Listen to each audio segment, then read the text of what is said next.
Cassez-moi Palais pour PRM Projet. Salut.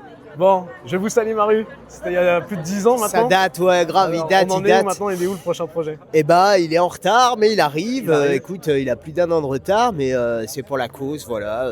Ça avance, ça devrait être un 16 titres, a priori. Et j'ai hâte, moi aussi, de vous faire écouter, quoi. Ouais, il paraît qu'il y a Naman dessus.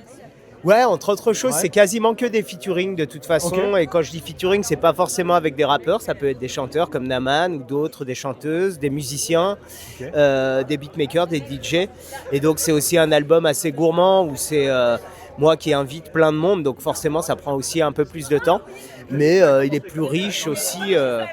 Donc Tu voilà. peux nous teaser quelques autres blazes ou... Très peu, non, je préfère pas pour Ok. vous vraiment laisser la vraie surprise du truc, la découverte de la tracklist et tout ça, ça fait partie de la sortie d'album, donc je veux pas vous couper l'herbe sous le pied, c'est surtout pour vous, hein. Moi je la connais et j'ai pas envie que ça fasse pétard mouillé, tu vois, quand ça arrive, quoi. Les prods, c'est toi? Chaque prod est non, c'est pas toi non, peut-être une, Ok. mais chaque prod est faite par un beatmaker différent. Ok. Voilà, comme ça, l'album est comme un système solaire avec plein de planètes. Chaque morceau est une planète bien différente, bien à elle, avec son mood, sa gravité, ses règles. Mais en même temps, elles sont quand même connexes entre elles dans un système solaire qui serait l'album qui les réunit. Ok. Bon, tu veux pas nous teaser de feat, mais il y a un petit indice quand même dans le feat entre Daddy et Demi-Portion. Il dit au prochain feat, t'appelles Kassem, s'il te plaît. Ben ouais, ça fait Donc, tellement des j'imagine années qu'on se qu'il y a connaît. Mais peut-être en fait, avec dedans. tous les feats que je dois faire, mec, j'ai de quoi remplir au moins 3 ou 4 albums parce que on est pas mal à kicker bien, à bien s'aimer depuis des années. Et puis ce qui nous empêche souvent, c'est que bah voilà, quand l'un est dispo, l'autre l'est pas forcément. Puis on habite à Bisson-Bande l'un de les uns des autres.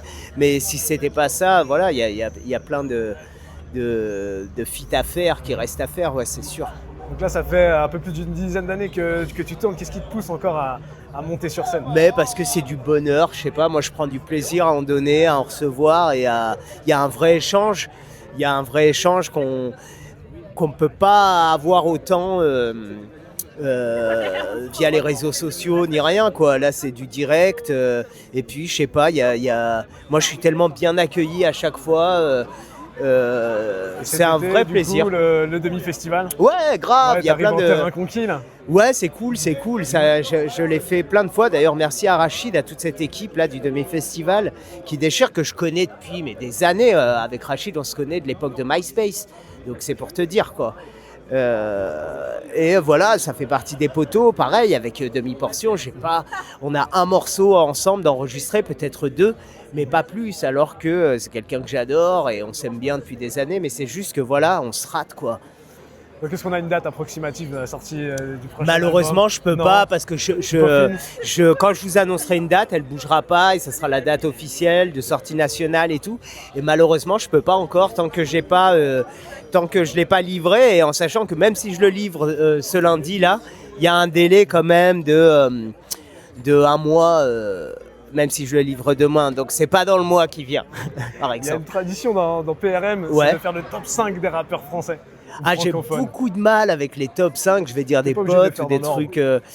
non, mais des gens que j'aime beaucoup. Déjà, il y a MC Solar, je trouve, qui est pas assez souvent cité par rapport à ce qu'il a apporté à l'époque où il l'a apporté, et même jusqu'aujourd'hui à ce qu'il continue d'incarner.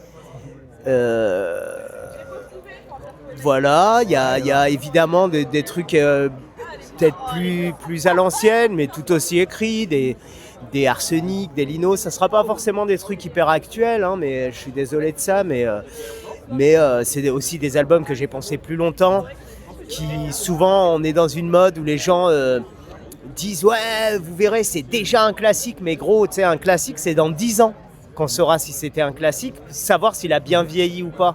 Donc en fait, tu peux pas le savoir. Les morceaux qui ont mal vieilli là d'il y a 10 ans et tout, à l'époque, ils passaient crème. ils étaient tellement d'une époque, ils sont restés de cette époque, tu vois ce que je veux dire. Donc, et pourtant, les gens juraient au classique sur tous les toits. Donc, en fait, il faut se méfier un peu de ça parce que c'est dans 10 ans qu'on saura si ça a bien vieilli ou pas. Donc là, tu en as cité 2, il en reste 3. Ouais, c'est difficile. En fait, ce qui est difficile, c'est de pas citer tous les autres. En fait, il y a Ouais, tellement de. Je suis en train de réfléchir. Non, mais c'est tellement différent. C'est tellement des moods différents, des instants, des intentions. Tu peux ne pas t'emmerder et citer ceux qui sont là ce soir. Exactement.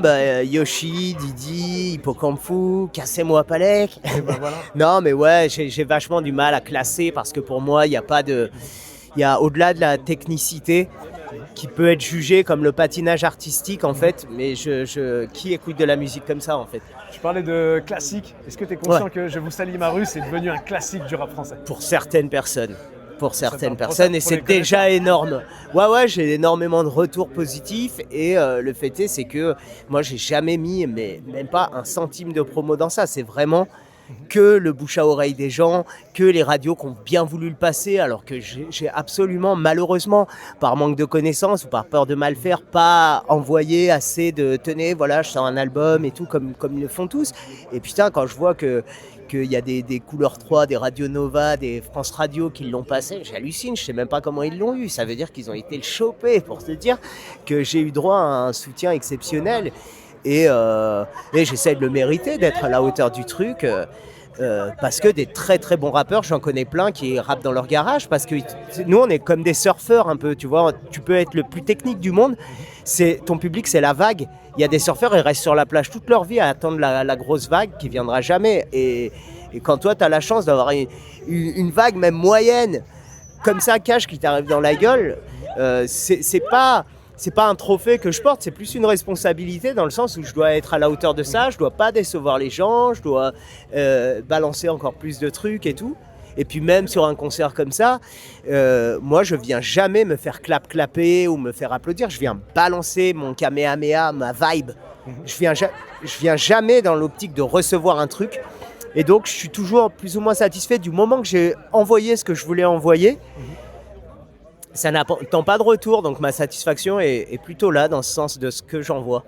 Et Dieu sait que quand on fait un pas vers les gens, ils en font 1000 vers nous. Donc en général, s'ils voient que tu es sincère, que tu balances une vraie vibe et tout, ils vont te renvoyer ça puissance 1000, quoi. Donc disons que tu tournes sur scène avec les mêmes titres du même album, tu arrives à te renouveler sur scène? Je renouvelle. En fait, je fais jamais 2 fois le même live, ce qui permet aux gens qui m'ont vu 1 fois, 2 fois, 10 fois, de toujours, je garde volontairement des parties non écrites.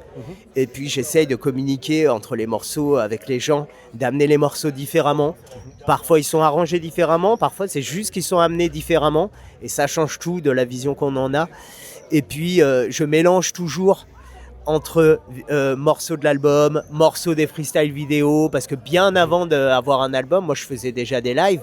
Et les gens, ils chantaient avec nous grâce aux vidéos, en fait. C'est ça qui est ouf, en fait. Et mon album est venu hyper tard, en fait. Même moi, j'étais un des rares à tourner sans album. Ouais. Et même, j'étais un des rares à tourner sans aucun album, quoi. Pendant des années, moi, j'ai tourné des grosses dates, une vraie tournée et tout, qu'on n'appelait pas tournée parce qu'il n'y avait pas de merch à vendre à la fin. Mais moi, j'ai tourné avant d'avoir un album. Et c'est une chance merveilleuse. Et c'est les gens qui... Moi, je peux même pas me vanter de ça ou crâner de ça. C'est les gens qu'on fait. Je peux que dire merci et je suis fier d'avoir des gens comme ça à qui dire merci, quoi. Il y a quelques années, tu as fait un feat avec Big Flo et Oli. Et il y avait Naman aussi sur le titre.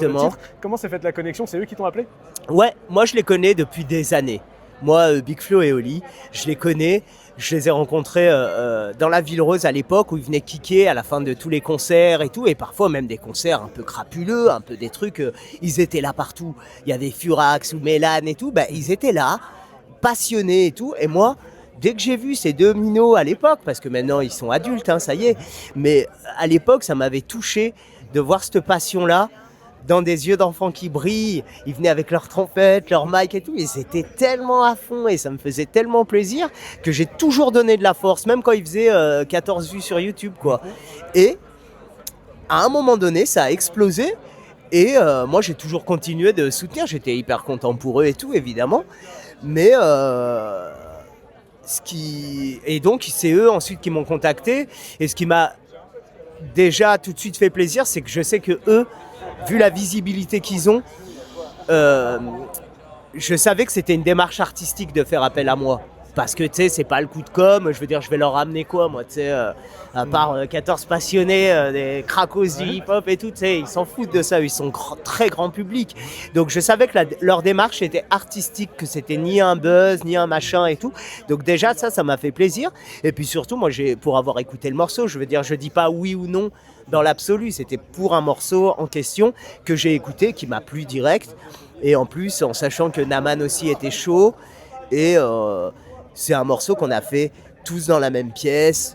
Après concertation, après avoir dégrossi en ligne, ils nous ont quand même fait venir pour qu'on soit tous au même endroit et tout. Et donc toujours hyper cool, toujours hyper agréable. Je veux dire, s'il y a un truc qu'on peut pas leur enlever, c'est que moi je les connais humainement.